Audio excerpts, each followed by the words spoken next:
Pag ganito mga kaibigan ang makina na pakinggan nyo at ihinto natin at mayroon pa tayong maririnig. O, sige po. O, ihinto. O yan, pag hinto nyan, ayan, malapit ang minto. O, yun. Ibig sabihin, kahit luminto na ang andar, pero mayroon gyapong bagay na umiikot sa loob kahit huminto na yung andar ng makina. So ano ba ang problema kapag ganyan ang sitwasyon mga kaibigan? Ito, tatanggalin natin ang cover ng clutch.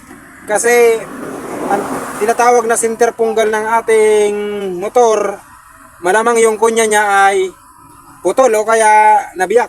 Kaya tatanggalin natin yan. Sa ating sure ako mga kaibigan, yung kunya dito naputol. Nakalagay diyan sa mga kaibigan. Inita pa binubuksan pero yun ang finding natin. So titingnan natin kung sure nga ba na yun nga ba talaga ang problema.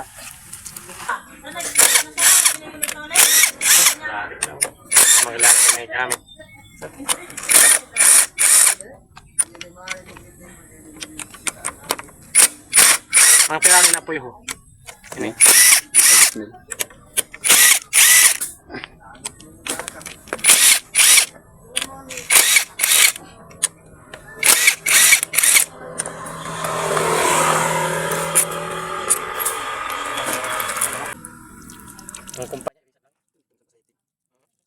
Babaklasin na natin. Magkakaalaman na nga.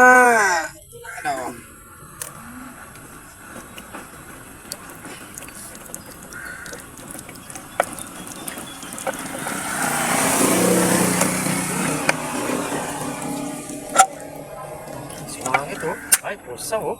Oh? Oh, ayan na. Diba sabi ko? Yun na.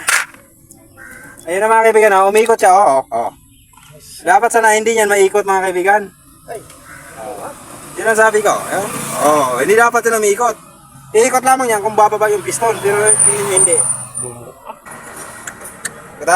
Gold. Bakit wala tinama pa ni ba ng ginano?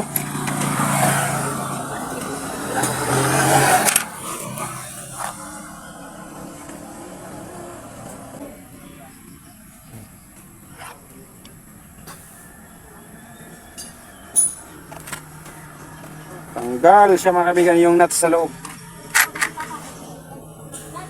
Amin sayang siya muna dumako na. Dumako na yung butangan.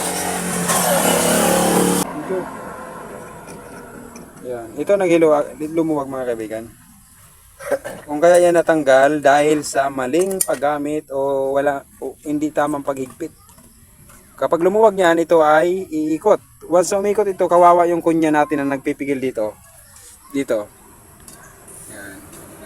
Mayroong pipikil niya na parang mulido ang square.